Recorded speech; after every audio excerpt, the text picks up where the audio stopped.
mi computador. Ya, ok. Partimos entonces con algunas formulitas. Repito, hoy el día de hoy va a ser un montón de fórmulas. Sorry, pero es para ir dando las cosas más precisas. Voy a compartirle una hoja en blanco, que es a partir del cual vamos a empezar a trabajar la regresión y recordamos fórmulas a partir de acá, ¿no? Ya. Ok, uno parte diciendo de que yo lo que tengo es una variable target y yo quiero aproximarla, y para aproximarla utilizo un modelo lineal donde esta es la matriz de datos que por lo general es n observaciones por p variable multiplicado por beta, que es un vector que tiene p valores, más un error. Eso es lo que, en principio, es lo que le llamamos la regresión lineal. Eso es la regresión lineal en principio. ¿Ok? Nuestro objetivo es hallar beta. Evidentemente es beta. Ese es el objetivo que uno quiere. Y por lo general lo que uno utiliza es en el método OLS o la regresión OLS, el método OLS, lo que uno va a hacer es minimizar este error.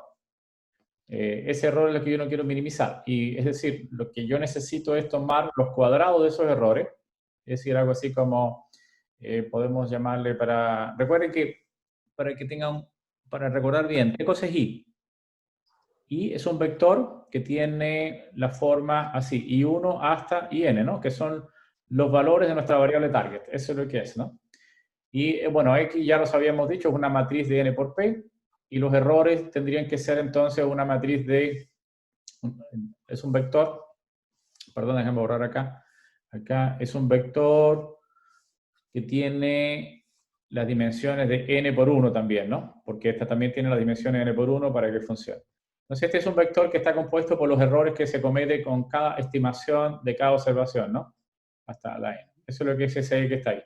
Por lo tanto, este es un vector que tiene N por 1 y uno lo que hace es tomar el E transpuesta multiplicada por E, y esos son la suma de los cuadrados de los errores, ¿no? Si ustedes se fijan, esto sería algo así como el error 1 al cuadrado más, etcétera, etcétera, el error N al cuadrado.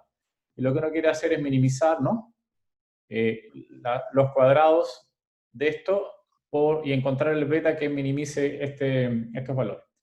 Esto también se puede escribir haciendo de la siguiente manera. Se puede escribir escribiendo la diferencia, pasando este término, lo paso del lado allá y me queda que I menos, estoy recordando nada más, esto ya lo habíamos visto, transpuesta I menos I beta.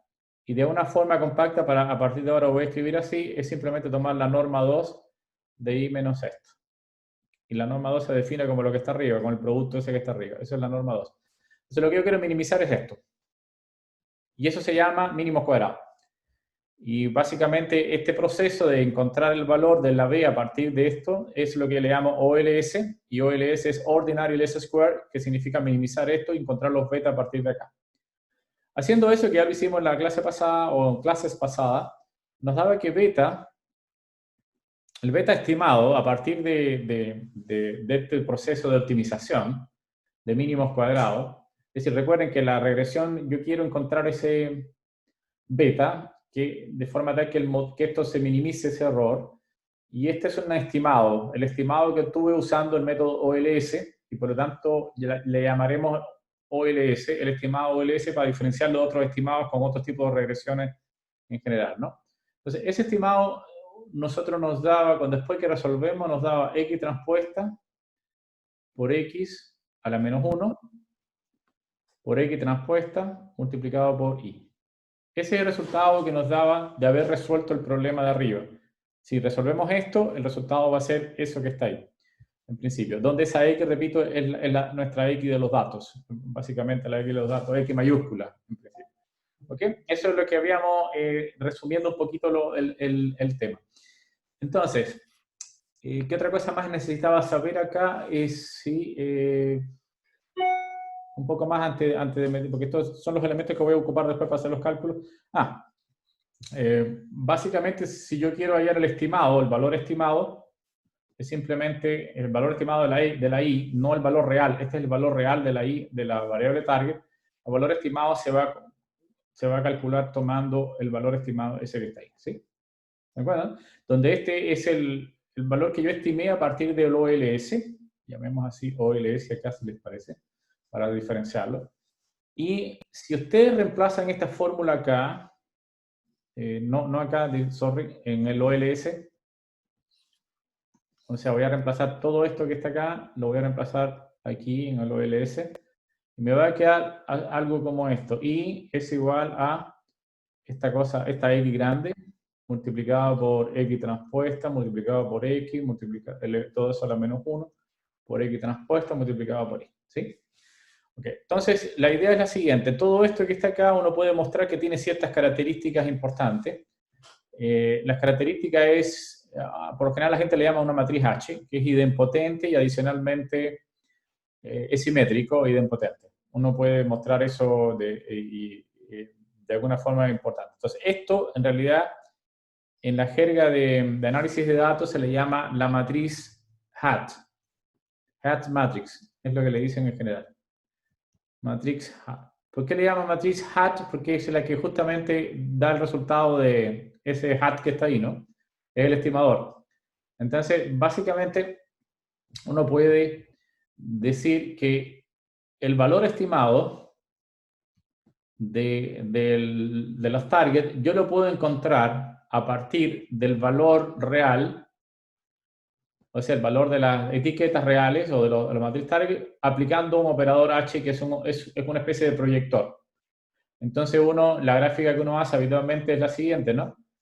Supongamos que este sea nuestro valor real, que es un vector que está formado por todas esas arriba, y eso es un vector. Pero yo no voy a tener nunca el vector real, realmente lo que voy a tener es una proyección en el espacio de mis variables, aquí están todas mis variables X, o mis predictores, y aquí está mi estimado. ¿Se entiende la idea un poco? Esto es como intuitivo hasta ahora. Y lo que uno hace es proyectar hacia abajo, usando el operador H, y proyecta, y esta es la solución, a partir de ahí yo puedo solucionar. Si efectivamente estos predictores lo ocupan todo, entonces, o sea, me refiero a que lo ocupan todo, no, que tengo que considerar todos los verdaderos predictores, y sin error ninguno, sin que haya ningún error, cero error, entonces este I está completamente contenido en el plano. Pero como no puedo hacerlo, porque en realidad siempre va a haber errores, entonces este pedazo de acá es justamente el error que hay entre uno y el otro. Y el error se puede calcular tomando I menos el valor que está acá, que justamente es ese pedacito que está ahí. Es como dos vectores, la diferencia entre estos dos vectores es justamente el error que yo cometo. Eso es como una visión más o menos de álgebra lineal de lo que estamos haciendo, ¿no? Es decir, en pocas palabras, ese E va a ser igual a el valor de I menos el valor de H de I. Es decir, sería igual a algo así como la identidad menos el valor H multiplicado por I. ¿Ok? En la tarea que yo les mandé en el control, yo les pido que ustedes calculen el valor promedio de esto. Es decir, que calculen como la media de este error. Eso es lo que les pedí directamente. Es decir, esto es lo que ustedes tienen que hacer en particular. Calcular el valor promedio de esto.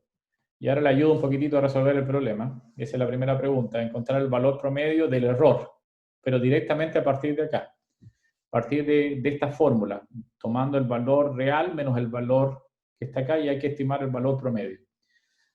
Un par de cosas más adicionalmente, digamos, antes de esto solamente es OLS, voy a seguir trabajando con OLS. Se va entendiendo todo hasta ahora, ¿no? Porque esto creo que es un recordatorio en principio, ¿no? Ok, estupendo. Vamos entonces, yo parto de esta primera ecuación que está acá, arriba, que es la ecuación de I es igual a lambda beta más E. Y uno quiere, donde este es como el modelo, no es el estimado. El estimado sería si yo le pondría un gordito a esto, un hat, ¿no? Arriba.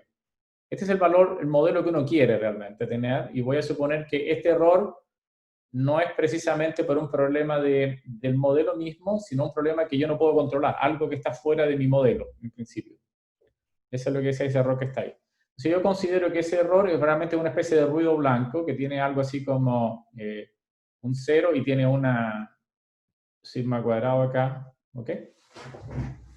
Y ese es el error que uno tiene en principio, ¿ok? Habitualmente esta sigma es estimado a partir de los datos, este sigma cuadrado, porque no lo puedo tener, esto es una fórmula que no puedo tener. Lo que estoy diciendo es que el valor promedio de este error tiene que ser 0, porque eso es lo que estoy considerando para que mi modelo sea bueno. Estoy considerando que el error que yo cometo no tiene que ver con el modelo, sino tiene que ver con una distribución normal, se rige por algún tipo de ruido o de cosas que no considero mi modelo. Que mi modelo lo considera todo lo que es de alguna forma predecible, mientras que lo otro es error de tipo estadístico, que yo no puedo controlar, y que se rija con una normal. Si eso es así siempre, si esto ocurre, entonces mi modelo es bueno. ¿Ok? ¿Por qué? Porque toda la cosa que yo podía predecir con mis predictores ya lo tengo considerado. Lo que le dejé al error es justamente lo que no puedo controlar con ningún tipo de predictores. Ese es más o menos como el estilo. Entonces, si uno tuviese tomar a toda la expresión de aquí arriba, si a toda esa expresión yo le tomo el valor medio, ¿ok? Si a toda la expresión yo le tomo el valor medio, entonces nos va a quedar algo como esto, más el valor medio de E. Pero justamente el valor medio de E es 0, y esto es un número. Esto es un número porque esta es la data, y estos son los beta, que son números. Por lo tanto, me va a quedar que el valor medio de I tiene que ser igual justamente a esto. ¿Ok? Entonces, eso es lo que uno debe saber también. Que dado que yo considere que mi error tiene media 0, en este caso, entonces yo tengo que la media de la variable tiene que ser igual al predictor por esto. Es decir, tenemos un valor medio y alrededor del valor medio puede haber como saltos, ¿no? Como digamos, fluctuaciones, pero que se rigen según una distribución normal. ¿Se entiende? Entonces eso es lo que estoy diciendo y esta es mi predicción. Hasta ahí se entiende, ¿no? Ya, en la práctica, repito, en la práctica esto yo lo tendría que tener como aparte en mi modelo, pero no lo tengo y lo tengo que estimar a partir de la data. Entonces en la práctica lo que uno hace es esto, uno calcula justamente esto como I, y esto lo escribe como I menos por el valor estimado, porque nunca voy a tener este valor correcto, se lo tengo estimado. Y ese es el error que yo cometo, en principio. Entonces, básicamente, si yo quiero saber qué es lo que le pedía en el ejercicio, es que calculen el valor E medio, pero usando justamente esto, justamente eso que está ahí. Y eso es igual al valor medio de ¿quién? De I menos H, ¿no? Si te parece, I menos H multiplicado, voy a poner una paréntesis acá, multiplicado por I, ¿no? Que esto lo que hice fue colocar esto aquí, ¿no? ¿Se entendió, no? Ya, y evidentemente usando las propiedades de E, lo puedo escribir como, ¿qué cosa? Como, oh, segundo, chicos, tengo que desaparecer un momentito porque se echó a perder cosas que suceden, si se fija me muevo y esto está escrito y no está escrito, digamos, ¿no? Un problema que me pasa habitualmente. Entonces, perdón, voy a eliminar un momentito y volver de nuevo porque esto no lo he resuelto nunca. Un segundo, voy a cambiar la presentación por un segundo nada más, por favor. El segundo. ¿Dónde estamos? Lo voy a dejar acá. No hay presentación por el momento. Porque tengo que reiniciar ¿Qué onda? Qué mala onda, pues.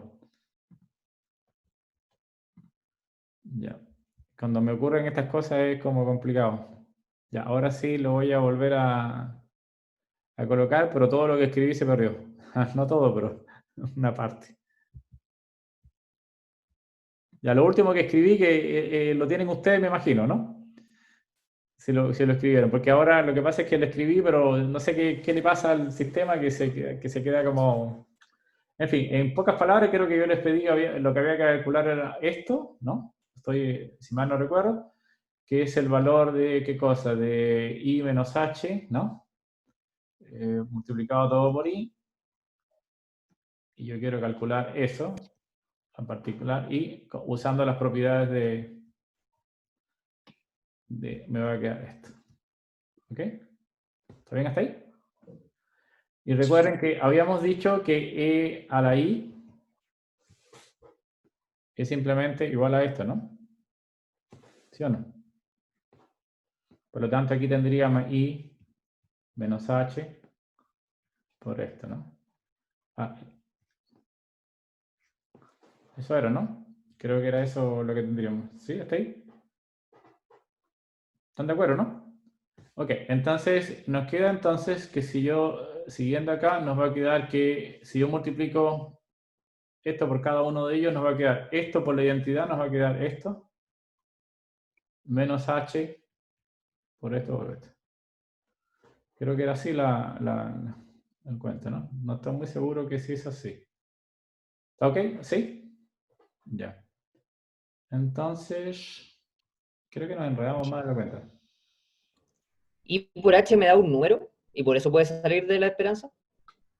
Es que esto es una matriz. Y menos H Sí. es una constante, puede salir. Sí, cualquier cosa, por ejemplo, la propiedad que estoy ocupando es lo siguiente. Si yo tengo un vector adentro y tengo un vector multiplicado por una matriz, donde A es una constante o una matriz básicamente formada por números, entonces eso es lo mismo que esto. Esa es propiedad de la matriz. La otra propiedad, escríbolo aquí al tiro, la otra propiedad que voy a emplear después va a ser lo siguiente. Si yo tengo la varianza de una matriz multiplicada por X, ¿sí? Entonces eso es lo mismo que A por la varianza, puedo sacar afuera, ¿no? Por la varianza de X, pero acá tengo que multiplicarla por A A de transpuesta. nuevo. Por A transpuesta. Dame un segundo, voy a borrar esto porque está muy de tras manos. Esas son las dos propiedades con las cuales me voy a basar casi todos los cálculos. Entonces sería bueno como manejarlas bien, ¿no? Tengo la varianza de A por X, la voy a reescribir, que la tenía mal escrita acá, sería A fuera por la varianza de X, pero acá me queda por A transpuesta. Estas son las dos propiedades que uno ocupa cuando tiene vectores. A es una matriz, ¿sí? ¿Está bien hasta ahí, no? ¿Sí? Deja ver si hay algo que no se me escape acá. Ah, ok. Veamos lo que es esta H nuevamente, porque lo teníamos arriba. H, ¿qué cosa es? Es esta matriz. ¿Dónde está la matriz? H, que es la matriz hat, ¿no? ¿Sí? Toda esa H que está ahí, escribámosla. Sería esto, por X transpuesta, por X. Ahora la recuperamos a la -1, por X transpuesta, ¿no? ¿Ok? Y recuerden que esto, disculpen, hay un segundo. Sí, eso es. Por X transpuesta, ¿qué más es? Me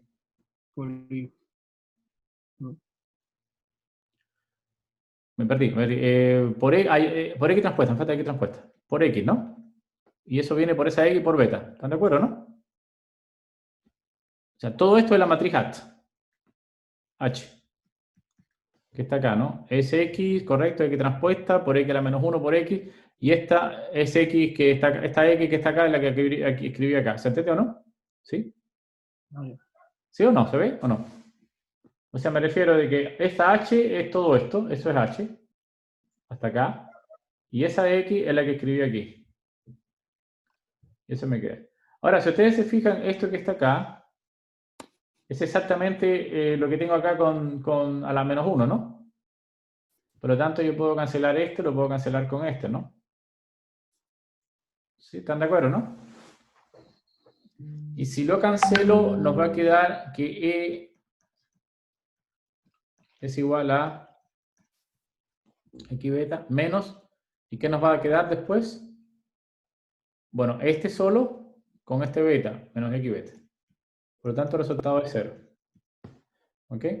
Quiere decir que el error cometido aquí es básicamente 0, en principio, el error estimado. Entonces uno dice que no hay sesgo en la estimación del error usando el método OLS, porque justamente lo que hicimos fue calcular esto menos el valor estimado, y nos va a quedar que el valor promedio del error es justamente 0. Podemos tener errores que van fluctuando alrededor de un valor promedio, pero básicamente en promedio vamos a apuntarle al valor real, como en promedio. Entonces uno dice que la estimación es no sesgada. ¿Ok? Nosotros podemos definir el sesgo de otra manera ahora, y eso es lo que quiero definir. Primera definición de sesgo. Uno lo voy a escribir con un operador bias, se llama bias, ¿no? ¿Cuál es el bias de la estimación de OLS? Eso es lo que yo quise. Entonces, este bias se construye tomando cuál sería la diferencia que existe entre el valor medio de la estimación menos el valor real que uno quiere. Eso es lo que uno tiene en principio como definir como el bias. Si esta es la primera definición, tomémoslo como una definición, ¿no?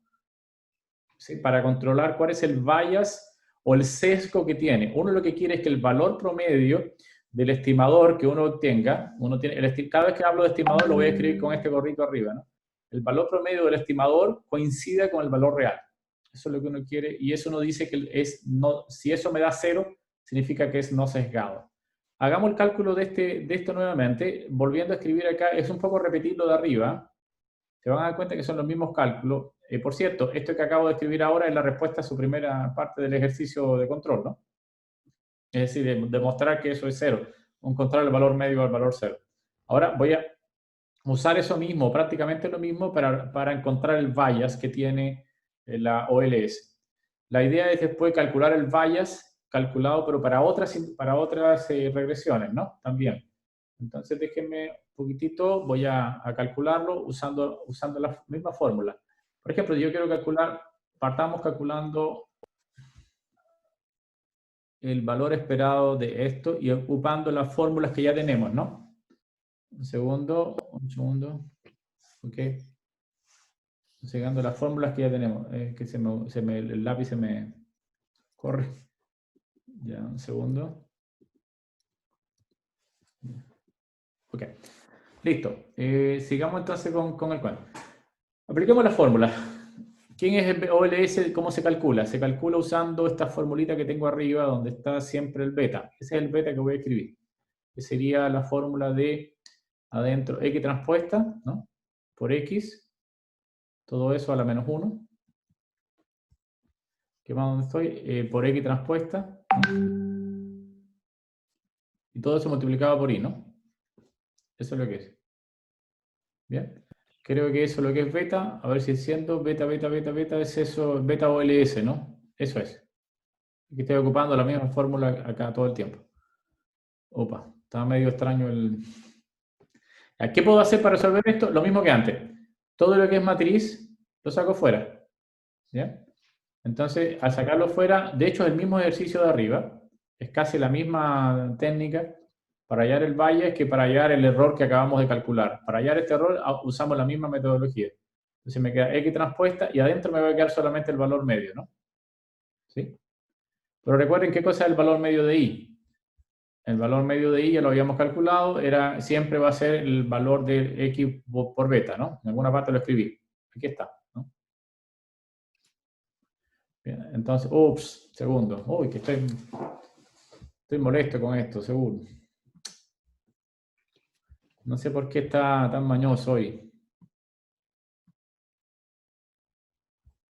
Perdón chicos, ¿sí? Nuevamente volvió a quedar se me quedó esta... Ya, ok.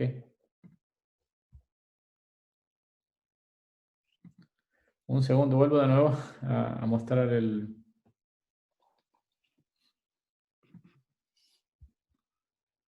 Qué pesado el sistema. Y ahora más encima no quiere encontrar el...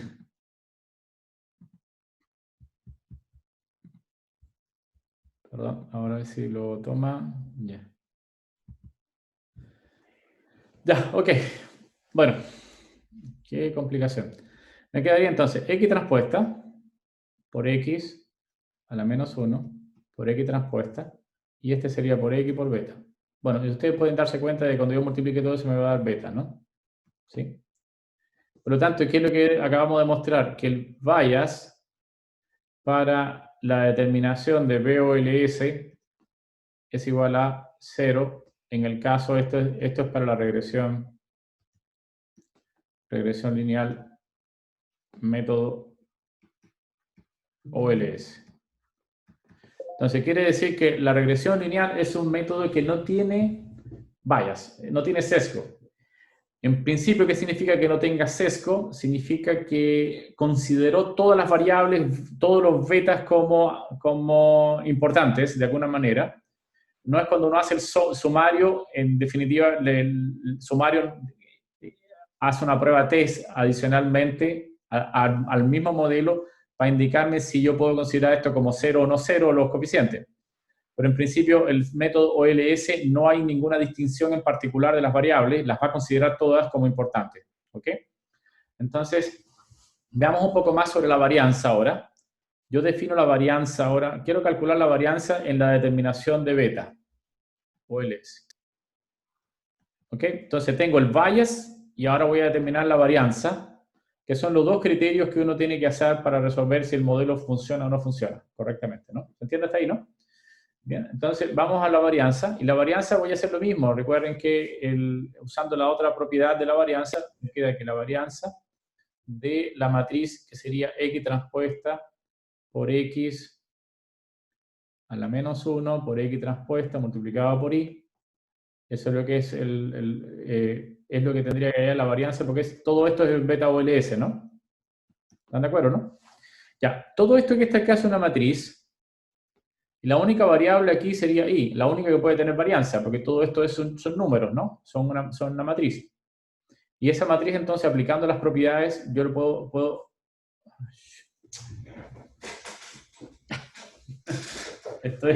El día de hoy he estado terrible con la tecnología. Sí, obviamente. Veamos al tiro. No sé, por alguna razón está quedándome esto tan mal. No sé si tengo problemas de memoria o... Ok.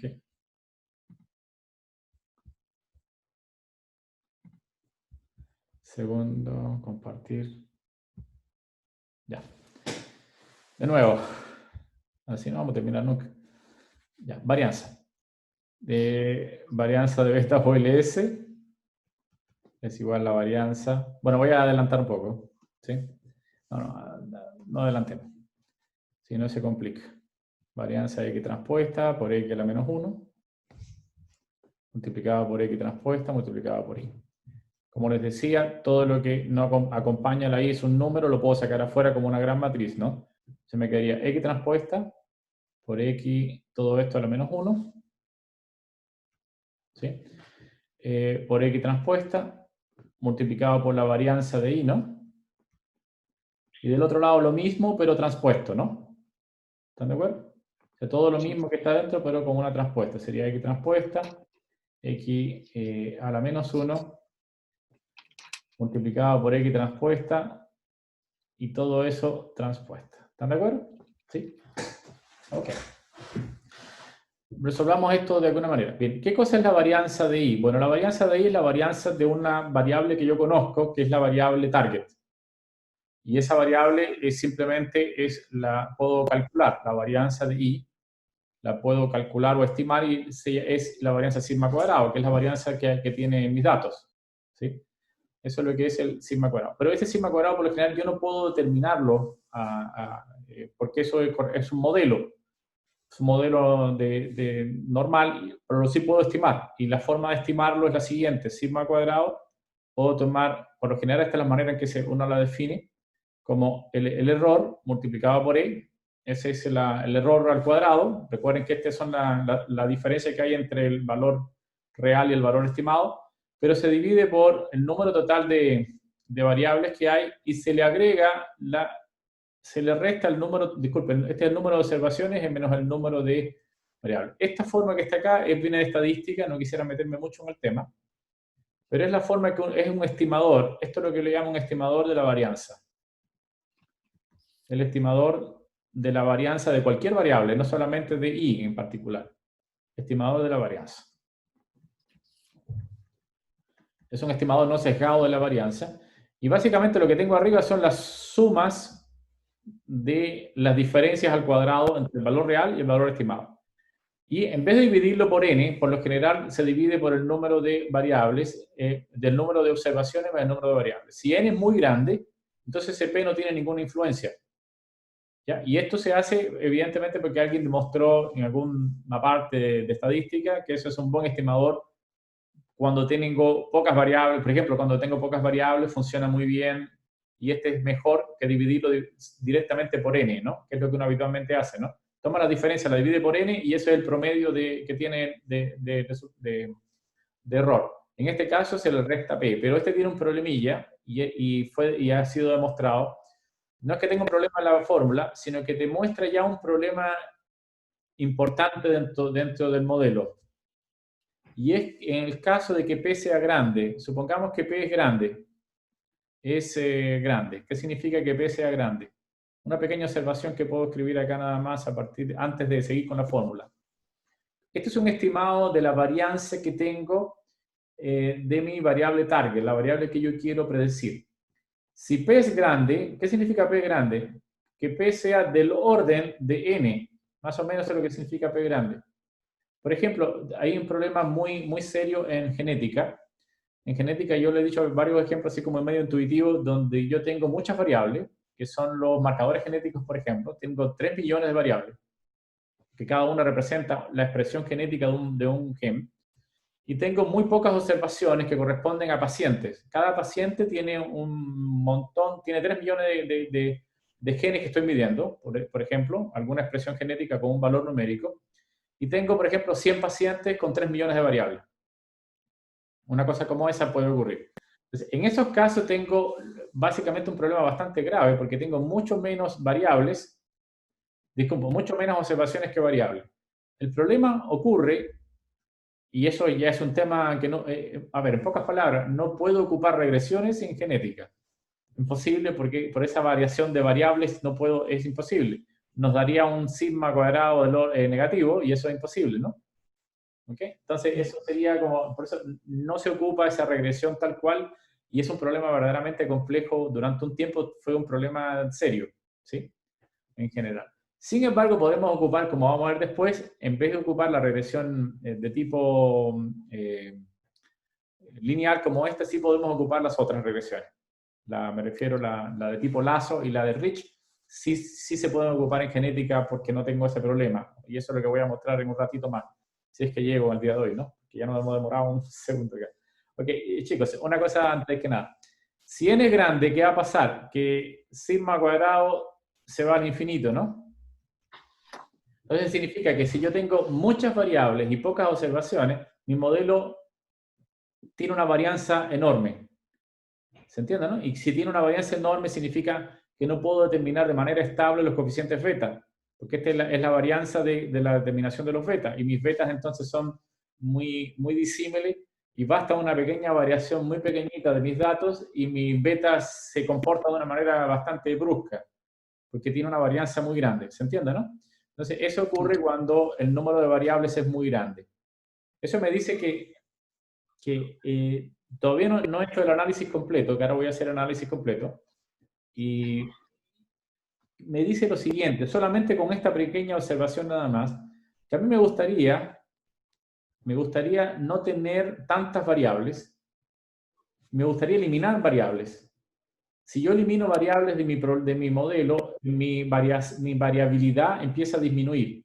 ¿Se entiende, no? ¿Por qué? Porque solamente por este efecto ya yo estoy teniendo problema con el número de variables. A medida que crece el número de variables en relación al número de observaciones, la variabilidad de mi modelo crece y por lo tanto los coeficientes que voy obteniendo se vuelven inestables y por lo tanto mi modelo no va a explicar correctamente nada porque es demasiado inestable. Si yo disminuyo el número de variables, entonces yo podría en principio mejorar mi modelo. ¿Se entiende que hay como un incentivo a no considerar tantas variables? ¿Por qué? Porque mi varianza crece mucho con las variables, con el número de variables. ¿Se entiende, no? ¿Sí? Ahora, para tener un lenguaje más común todavía, un lenguaje que vamos a ocupar, uno habla de la complejidad del modelo en dependencia del número de variables que utiliza. Modelos que utilizan muchas variables son modelos muy complejos. Entonces, en pocas palabras, lo que estoy diciendo es que uno intenta disminuir la complejidad del modelo para disminuir la varianza del modelo. ¿Sí? Lo que quiero mostrar yo en un ratito más, y ahora resolviendo la fórmula, es que si yo disminuyo el número de variables, afecto el sesgo también.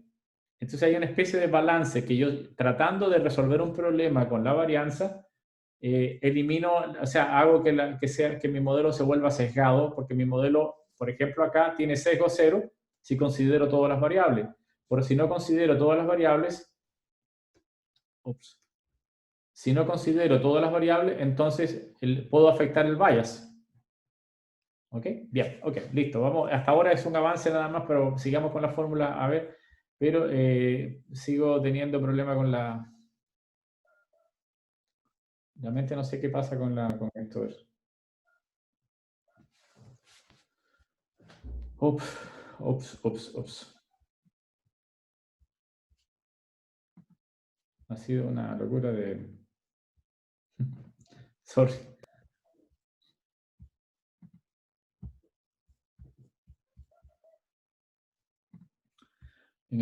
Esto no me había ocurrido tan seguido. Me había ocurrido, pero no tanto. Es que creo que tengo que reiniciar el computador en algún momento. Ya. Eso es. Ya, listo. Y más encima, creo que perdí toda la fórmula. No la perdí. Veamos que nos habíamos quedado con esta fórmula arriba, ¿no? Sin haberla resuelto. Solamente habíamos dicho que esto era igual a sigma cuadrado. ¿Sí? ¿Está bien, no? Y que sigma cuadrado lo resolvíamos con esto que estaba acá, ¿no? Con este E transpuesta por E dividido por N menos P. Eso es la fórmula de calcular, ¿sí? Y donde esta E, ¿quién es?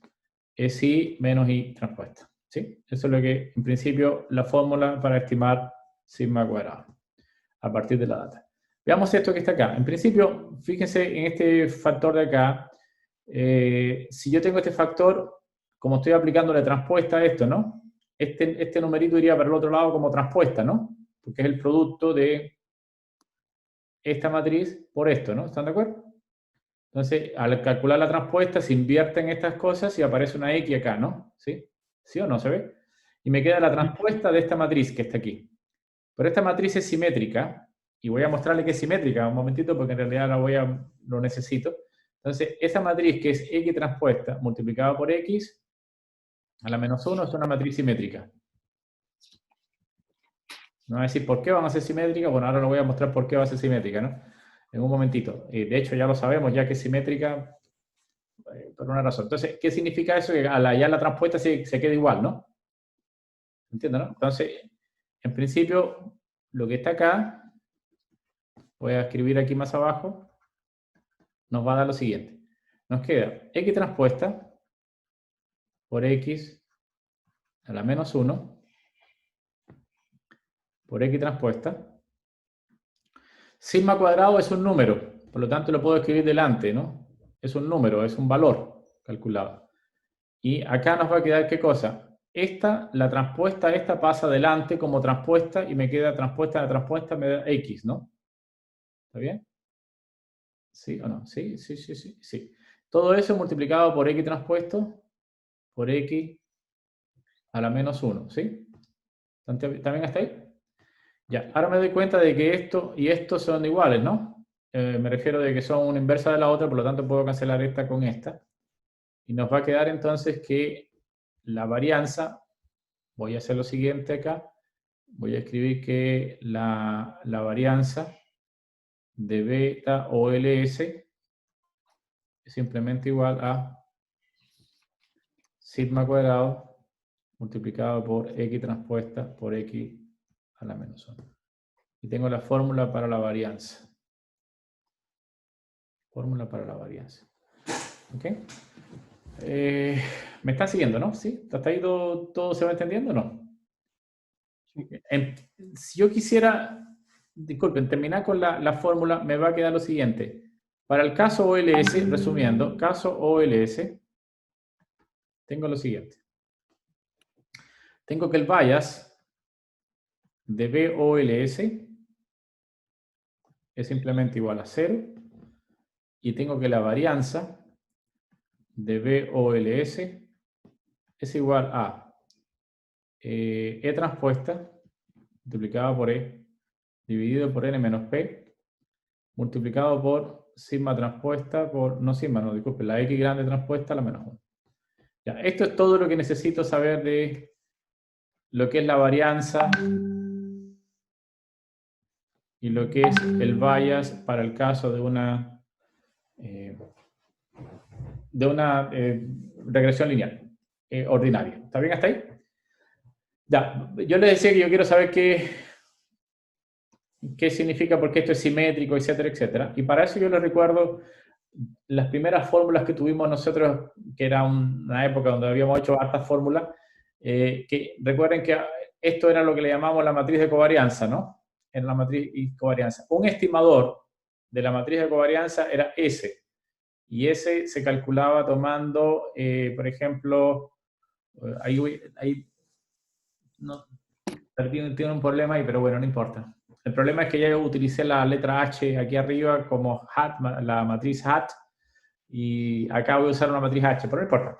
Ok, recuerden que esto cómo se calculaba. ¿Cómo se calculaba a partir de la data? El estimador. Repito, esto es del modelo. Esto es modelo para la matriz de covarianza. Pero decíamos que en la práctica, ¿qué es lo que calcula R? Es esa S que está ahí, ¿no? Y esa S, ¿cómo lo calcula en principio? Toma X transpuesta, X dividido todo por N, menos el valor promedio dividido por esto que está acá transpuesto. ¿Sí? Esta es la forma. O lo habíamos escrito de otra forma un poquito más simpática, que era algo así como IN. Por favor, no confundir esto, no sé, llamémosle esta HC, para no confundir con la H anterior, ¿no? Y donde H era igual, esta HC era algo así como si mal no recuerdo, debería ser algo así como IN, donde sería una matriz de identidad, 1 por N, y teníamos estos simbolitos que estaban acá transpuestos, ¿sí?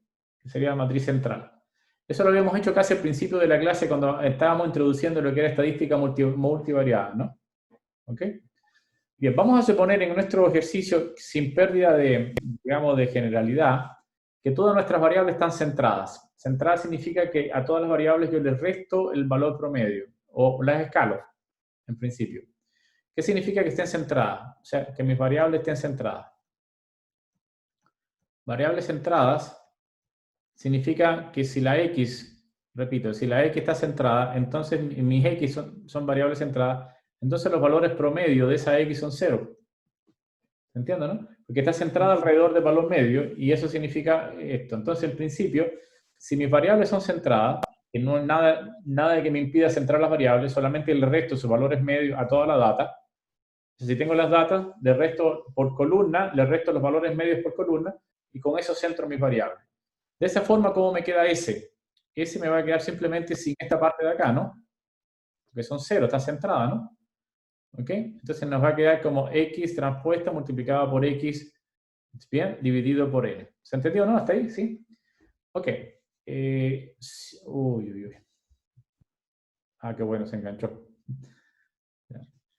Es que ya había estado de nuevo con problemas.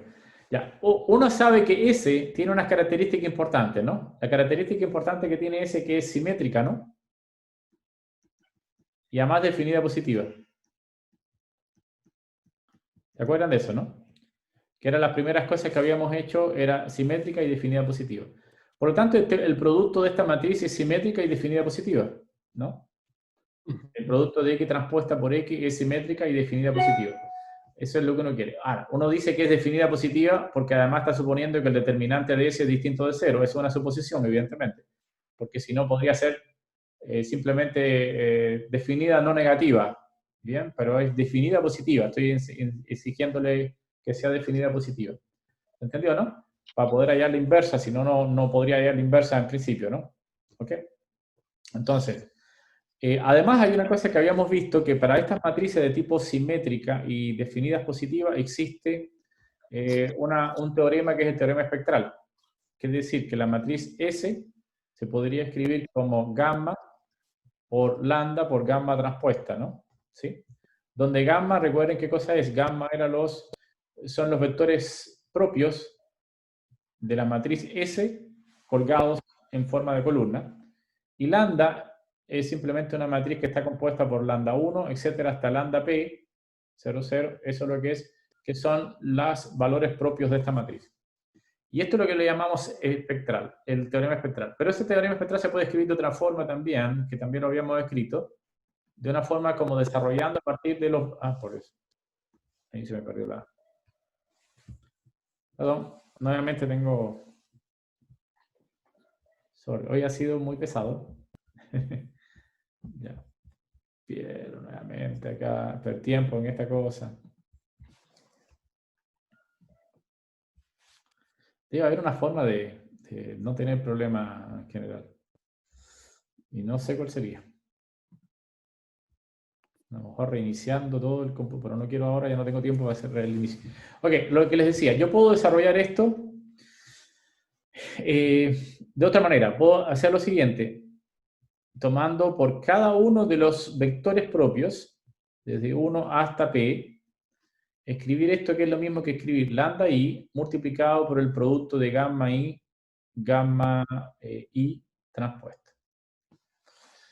¿Quiénes son estos gamma i? Son las columnas de estos vectores que están acá. Son de estas matrices, de la matriz gamma mayúscula y gamma... Eso, es decir, ¿qué significa esta matriz? Esta matriz está compuesta ¿por qué? Por gamma 1, gamma 2, hasta gamma p colgados hacia abajo. Los vectores están colgados. Y lo mismo con este, pero al revés, está para el otro lado, ¿no?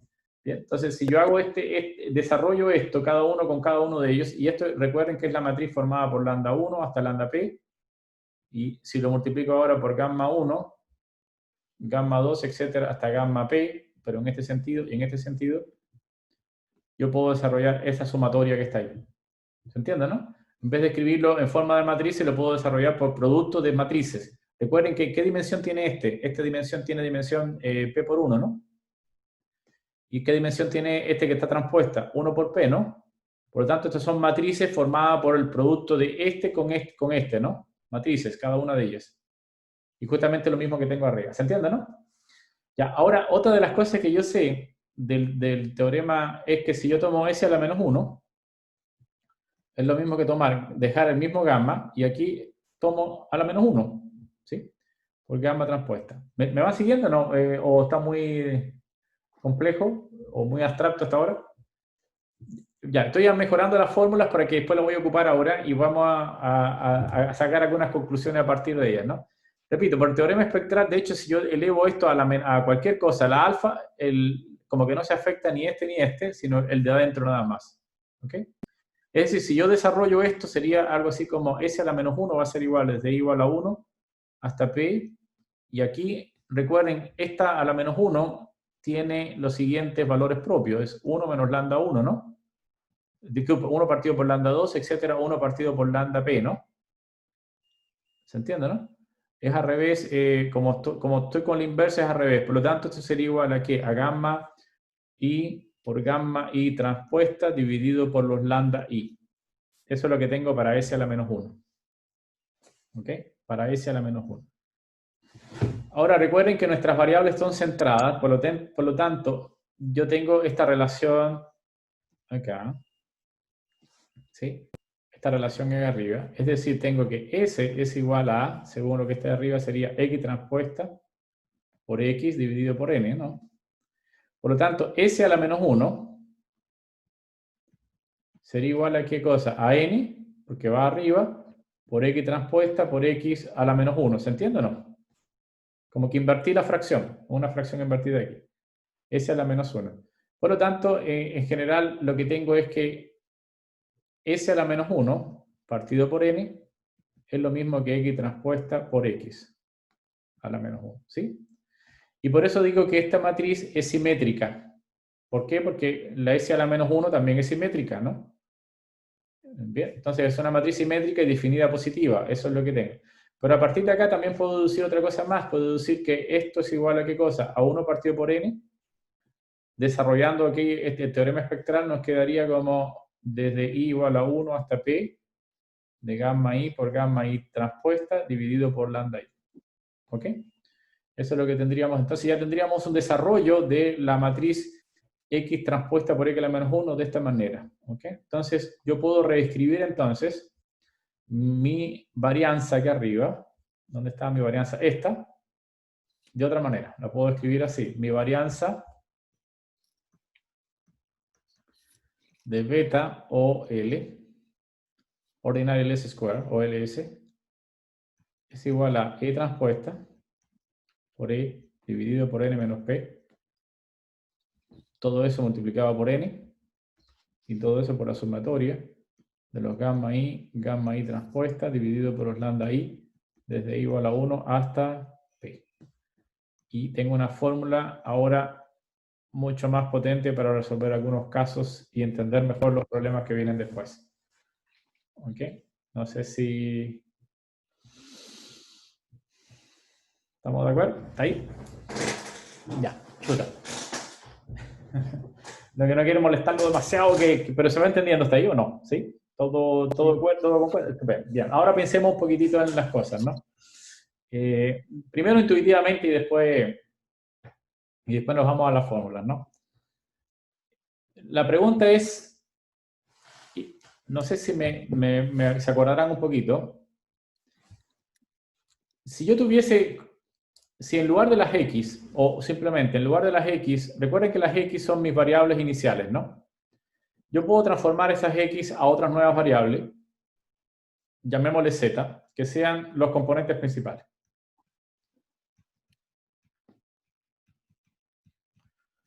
Repito, es intuitivo. Hasta ahora no voy a hacer el cálculo, pero ahora vamos a hacer un cálculo un ratito mejor, un ratito más. Pero quiero darme cuenta de lo que pasa con los componentes principales.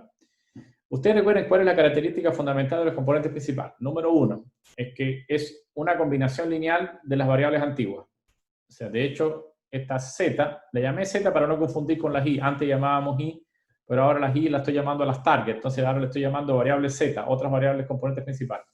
Es básicamente tomar el valor, un segundo, es simplemente cada uno de estos lo puedo hallar multiplicando por gamma, o mejor dicho, por gamma mayúscula.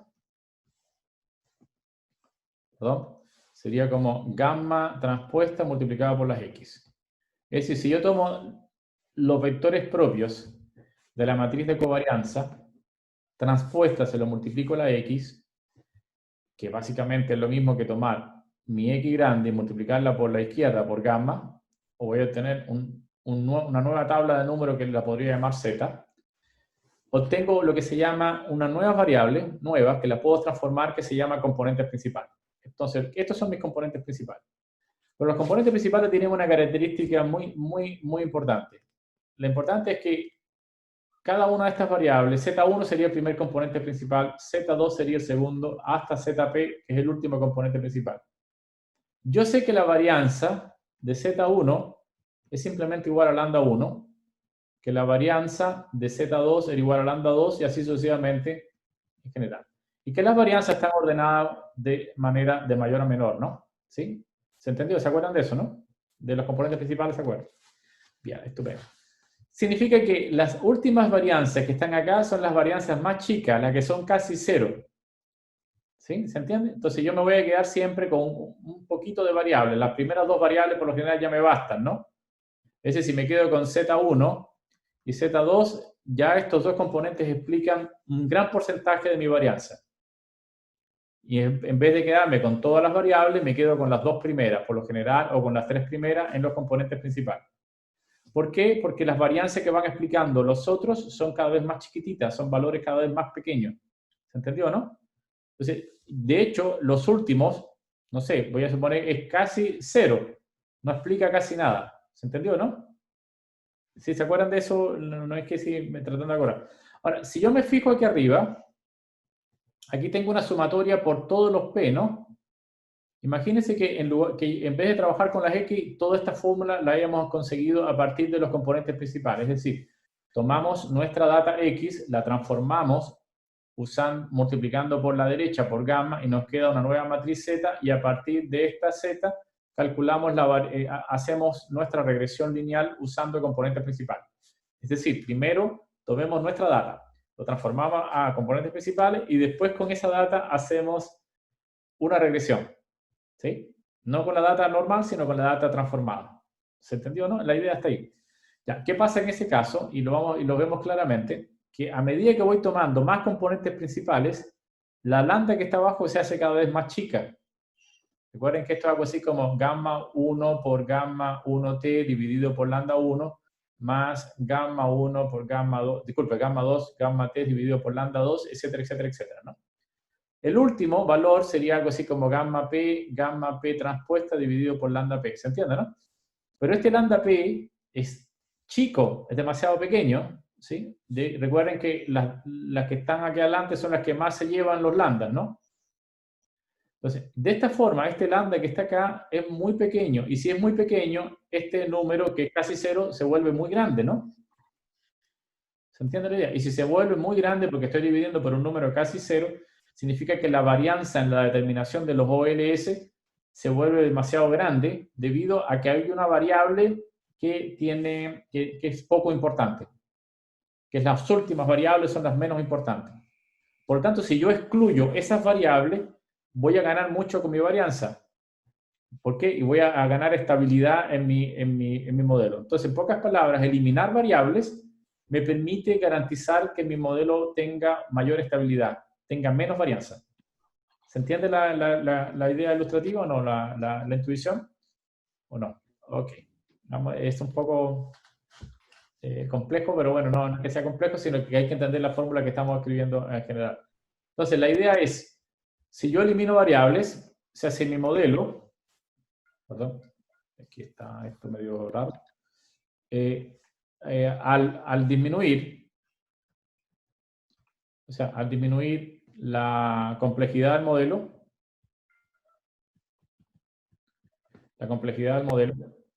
dícese de, entre paréntesis, número de variables. Lo que sucede es que esto implica que la varianza del estimador disminuye. La varianza del estimador disminuye. Eso es lo que... veamos qué pasa en general. Ya sabemos que va a disminuir la varianza, pero ¿qué pasaría con el sesgo? ¿Qué es lo que uno quiere en principio hacer, ¿no? ¿Qué tal si nos quedamos con una parte de la varianza, nada más? O sea, que nos quedamos con una parte de las variables, disculpen, una parte de las variables en principio. Eso es lo que yo quisiera hacer. ¿Y cómo se modifica el sesgo en principio? ¿Qué es lo que va a pasar si hago con el sesgo? Entonces, hagamos lo siguiente. Yo me quedo con... recuerden lo siguiente, recuerden... O sea, la pregunta es, ¿qué pasa con el sesgo, no? ¿Qué pasa con el sesgo si disminuyo las variables?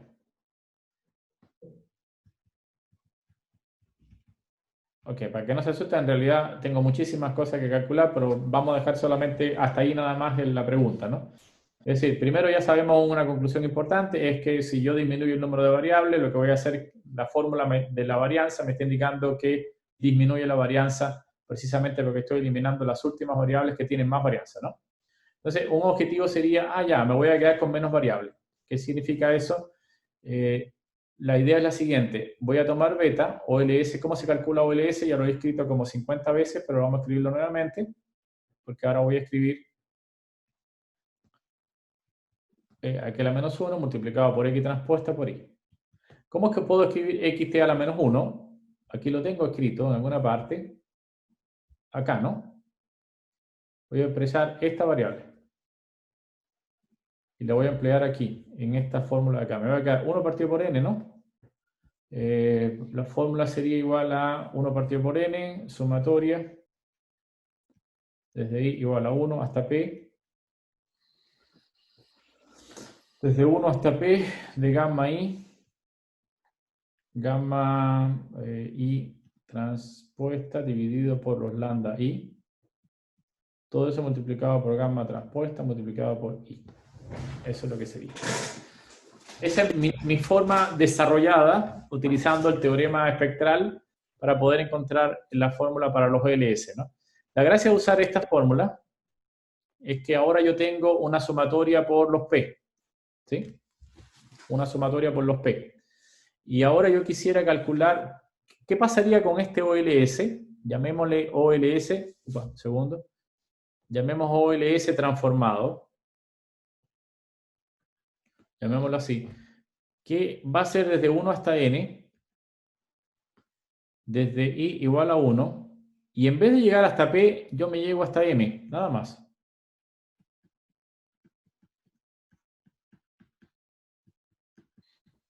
Es decir, con m menor que p.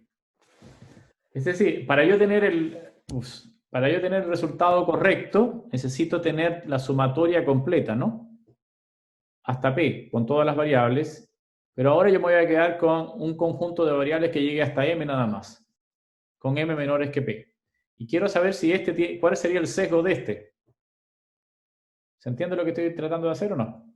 Es decir, a mí me gustaría encontrar el sesgo que hay entre el uno y el otro en particular. Quiero saber, por ejemplo, cuál es la diferencia que hay entre el beta OLS,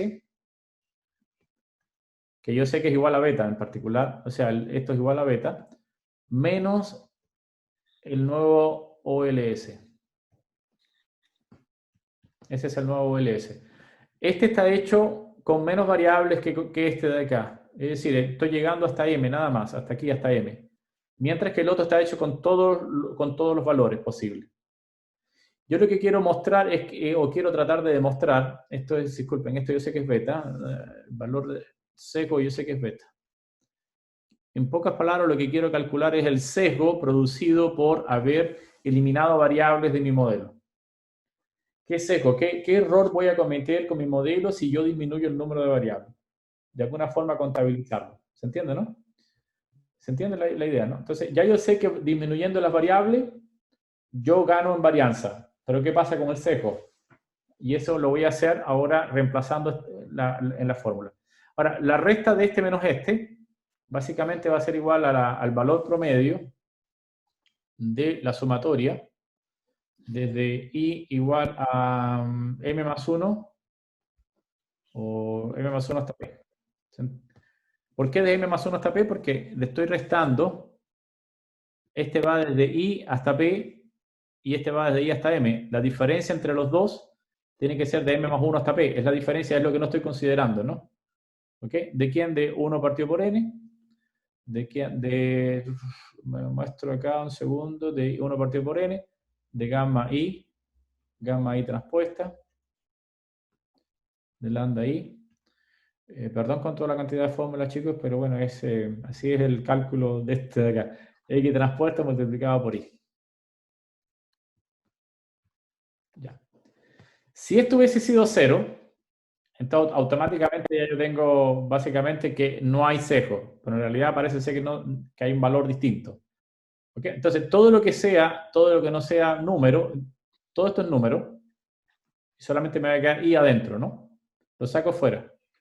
Se me va a quedar afuera, me va a quedar 1 partido por n, sumatoria, desde i igual a m más 1 hasta p, de gamma i t, dividido por lambda i, por x transpuesta. ¿Está bien hasta ahí? Y todo esto está multiplicado por qué. Si esto lo saco, esto todo lo puedo sacar afuera, ¿no? Fuera. Y adentro nos va a quedar e a la i nada más, ¿no? Pero recuerden que e a la i es lo mismo que escribir x beta. ¿Se entiende o no? Ese es el valor que está acá. Bien, entonces ahora lo que voy a hacer es lo siguiente, para mejorar esta fórmula. Ya esta fórmula me está diciendo que esto es distinto de 0, ¿no? Quiere decir que si es distinto de 0, significa que ya hay sesgo. Ahora, ¿podemos mejorar un poquitito esta fórmula? Sí, vamos a mejorarla un poco más para que no se vea tan fea. Sabiendo que x transpuesta por x se puede escribir, lo tengo arriba. ¿Dónde está? Disculpen. X transpuesta por x se puede escribir como... Sorry. En alguna parte lo escribí o no lo escribí. Ya. X transpuesta dividida por n. ¿Sí? Ese valor, si yo paso esta n para el lado de allá y digo que S es se puede descomponer usando esta fórmula, a ver, lo voy a escribir aquí abajo para que sea más, para que se sepa, ¿no? Bueno, yo sé que S es igual a X transpuesta por X dividido por N. ¿Sí? Eso es lo que sabemos en particular. Okay. Y yo sé que esa S se puede escribir usando el teorema espectral, usando de esta manera. No puedo escribir que X transpuesta por X multiplicado es igual a N multiplicado por S, y S se puede escribir usando el teorema espectral como la sumatoria, desde I igual a 1 hasta... ¿Cuánto? En vez de I voy a escribir otra letra, perdón, para no confundir con el índice de arriba.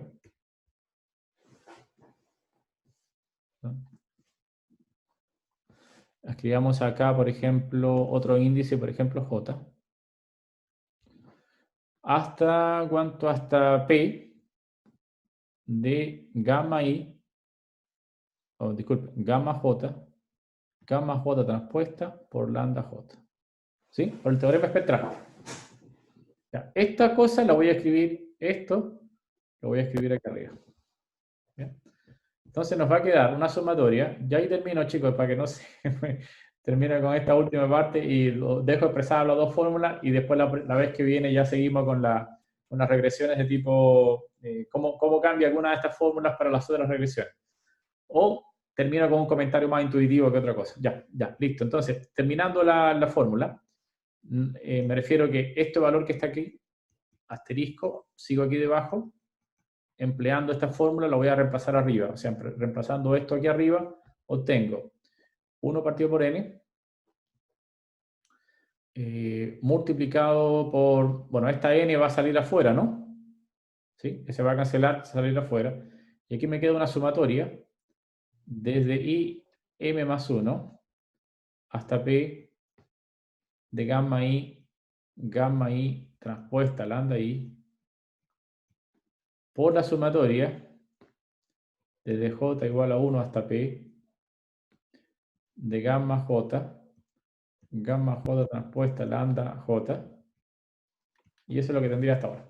Y me falta un beta, ¿no? Por beta. ¿Bien hasta ahí? ¿Sí? Ok. Bien. Esto es una sumatoria por j y esta es una sumatoria por i. Entonces esta sumatoria que es por j la puedo colocar delante, aquí delante en principio, ¿no? Puedo pasar esta adelante, o disculpen, da lo mismo en realidad, la puedo colocar aquí delante, ¿no? Bien. ¿Por qué la puedo colocar delante? Porque nada de esto depende, esto es como una constante, o de otra manera, puedo colocar esta constante dentro de esta sumatoria, ¿no? ¿Por qué? Porque es una constante para esta suma. Es decir, ya, creo que lo agarró, ya, qué bueno. Listo. Entonces, primero cancelo la gene, que no hay ningún problema, y aquí nos va a quedar de la manera siguiente. Me queda sumatoria, desde igual a m más 1 hasta p, sumatoria, desde j igual a 1 hasta p, de gamma i transpuesta, dividido por lambda i, ¿ok? Y aquí nos va a quedar gamma j por gamma j transpuesta por lambda j por beta. ¿Se entiende eso hasta ahí? ¿Sí? Ok, gracias. Estupendo. Y ahora, observen que lo que tengo acá, tengo un producto de, este producto, tengo gamma i por gamma j transpuesta. Pero recuerden que estos gamma son ortogonales. Esto es un producto. ¿Qué significa que sean ortogonales? Significa que son perpendiculares entre ellos en principio, y significa que este producto punto entre ellos va a ser 0 siempre y cuando no sean iguales, y además lo puedo hacer ortonormalizado, digamos, me refiero a que estén normados a 1. Entonces, como resultado eso va a ser 1 si i es igual a j, escribirlo mejor, disculpen.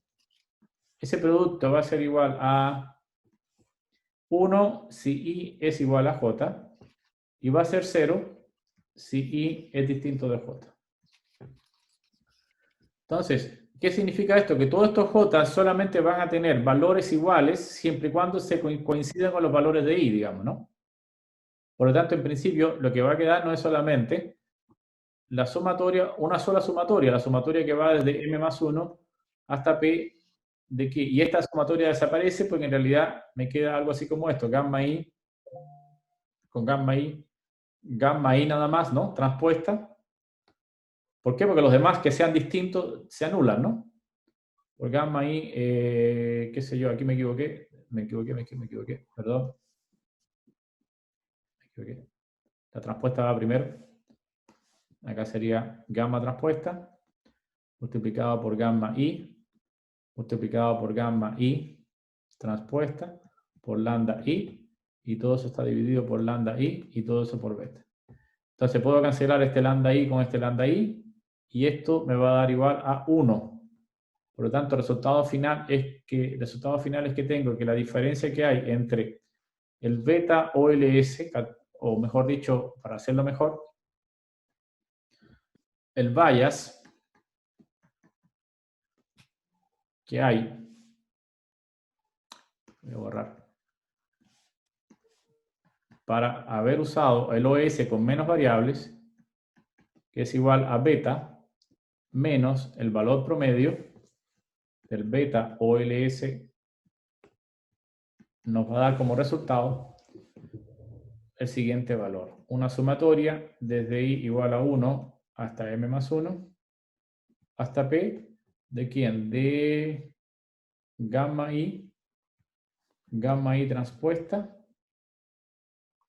y con eso paro, ya se eliminó, multiplicado por beta. Eso es. Ya.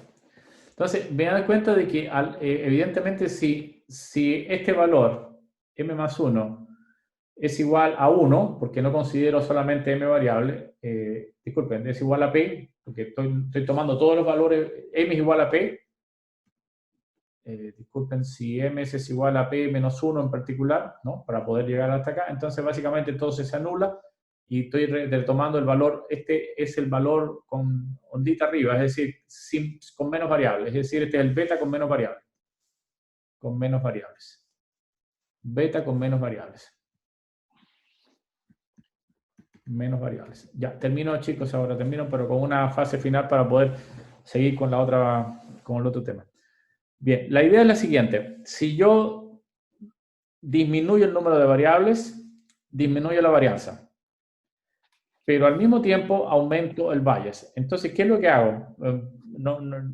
¿Es un problema eliminar variables entonces? Porque estoy molestando el otro proceso. Entonces, básicamente ocurre algo como esto, y ahí termino con una frase acá.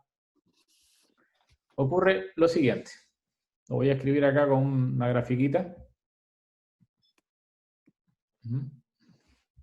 Ocurre algo similar a esto. Bien, ¿qué significa esto? Que a medida que aumenta el número de variables, es decir, la complejidad del modelo implica que hacia allá crece el número de variables, ¿no? Cuando crece el número de variables, el bias, al crecer el número de variables, el bias lo que va a hacer, repito, modelo de más complejidad implica que, segundo, modelos con más complejos, con menos variables. Es decir, a medida que crece el número de variables, el bias va disminuyendo, pero la varianza va subiendo. Y viceversa. Cuando estoy en esta dirección, estoy diciendo que estoy disminuyendo el número de variables, me doy cuenta que la varianza disminuye con el número de variables, pero a su vez el bias va subiendo. ¿Se entiende, no? Entonces esto es como, el error es el error que yo cometo con mi modelo. Todos los modelos tienen errores. Pero yo puedo ajustar el error de acuerdo al balance que existe entre uno y el otro. Entonces, ¿qué puedo hacer? Si yo disminuyo, primero, ¿dónde está mi modelo, por ejemplo, de regresión lineal? Mi modelo de regresión lineal siempre va a tratar de ajustarse a el menor bias posible. El modelo de regresión lineal está aquí. Está justamente donde el bias sea lo más chico posible. Es 0, básicamente, ¿no? Eso habíamos calculado que el modelo de regresión lineal, esto es lo que yo le llamo modelo OLS. Entonces, el modelo OLS siempre va a buscar, porque quiere minimizar todo el tiempo. Lo que va a hacer es minimizar todo el tiempo el error, y es lo que va a tratar de encontrar es que todas las betas te las va a elegir para tener el menor bias posible, ¿sí? ¿Y qué es lo que va a hacer? Se va a ir ajustando a esta parte de la curva y se va a descuidar de algo importante. Se va a descuidar que la varianza va a empezar a crecer. ¿Por qué? A él no le interesa, de alguna forma no le interesa la varianza, solo está hecho y fabricado para mejorar,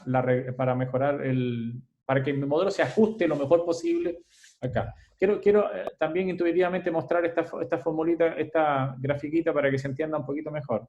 Esta grafiquita me dice lo siguiente, ¿no? Acá está underfitting, lo que se llama, ¿no? Es decir, no está bien fiteada la curva. Es decir, ¿qué significa que no está bien fiteada la curva? Que tengo un sesgo muy grande, ¿sí? Porque no se ajusta bien la curva. Esto está como medio balanceado entre sesgo y varianza, y este no tiene sesgo. Y al no tener sesgos, ¿por qué? Porque trata de fitear todo, trata de minimizar los errores. No puede haber error entre lo que yo estimo y lo que es real. Lo que es real acá son los cuadraditos naranjas y lo que yo estimo es los azul, ¿no? Entonces, ¿qué va a tratar de hacer el modelo de regresión lineal? Tratar de hacer un overfitting para tratar de minimizar el sesgo. ¿Se entiende la idea, no? Entonces, yo lo que quiero es la situación mejor, es la situación balanceada. donde yo tengo un poco de los dos, sesgo y tengo también varianza, pero este es mucho mejor modelo que esto, porque recuerden nuevamente la frase que dice que todos los modelos son errados, pero algunos son más útiles que otros. Yo como lo quiero hacer más útil, no lo puedo hacer útil si mi modelo solo refleja bien este caso y no todos los casos, ¿se entiende, no? Entonces, ¿qué voy a hacer entonces? Voy a tratar de quitarle variable, disminuir la complejidad a mi modelo para perder, voy a ganar en bias, evidentemente voy a perder, a medida que me voy moviendo en esta dirección va creciendo el bias, pero voy disminuyendo la varianza de mi modelo hasta llegar a un lugar que sería el mejor de todo, el óptimo, ¿no? En principio. Entonces, ¿qué es lo que hace, por ejemplo? Y ahí termino con mi frase, a las 16:20, que es ahora que tengo que terminar, es que si yo me paro acá, yo voy a tratar de moverme en esta dirección. Tratar de ¿qué? Disminuir la complejidad de mi modelo. ¿Y cómo lo disminuyo? Tengo distintas formas. La primera forma, ya les hablé, es usar componentes principales. Si uso componentes principales, elimino las últimas variables y disminuyo la complejidad de mi modelo. Crece mi bias, pero mantengo regulada mi varianza y yo quiero moverme en esta dirección. ¿Por qué no lo hago siempre? Porque la gente no utiliza siempre componentes principales para hacer regresiones.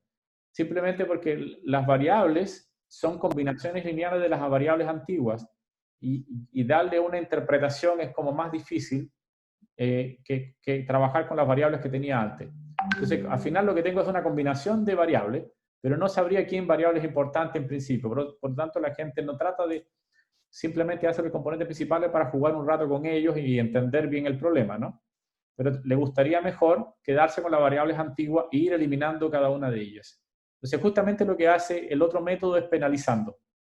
Voy a penalizar y ahí entra Rich y entra Lazo para ir penalizando variables que son poco importantes. ¿Se entiende la idea, no? Entonces, en este caso, hacia allá es donde van las dos regresiones. La regresión Rich es como empeorar mi modelo del punto de vista de bias, pero mejorar en varianza, cosa que no hace el OLS. El OLS se queda con muy poco sesgo, pero tiene un riesgo enorme de overfitting, ¿sí? ¿Por qué? Porque ese es su rol. Su rol es simplemente tratar de pasar lo mejor y más cerca posible de todos los puntos que yo le ponga. Ese es el rol que hace. Entonces, lo que estoy haciendo con Rich es justamente no pasar por todos los puntos de la mejor manera posible, botando alguna de las variables. ¿Ok? Chicos, creo que ha sido contundente, me imagino, ¿no? Ok, sorry. Cualquier duda que tenga con respecto al modelo, me dijeron que tenía como, escríbanme, solamente aclarar una cosita con respecto al control. La primera pregunta ya la resolvimos, de alguna forma. La segunda pregunta tiene que ver, no me acuerdo exactamente qué era, porque ahora se me olvidó un poco, pero es cuando uno aplica el modelo Lazo con y sin componentes principales. Había que haber yo creo que una de las preguntas era así. Utiliza, esa es la tercera. ¿Y la segunda cuál era? Disculpen porque no las tengo a mano. La segunda es la de los autos, calcular el precio del auto, a través de regresión lineal y con Lazo. Y con Lazo, ya. ¿Y ahí hay alguna duda? ¿En la segunda? ¿Por qué en el Model Matrix sacamos la intercepción, el intercepto?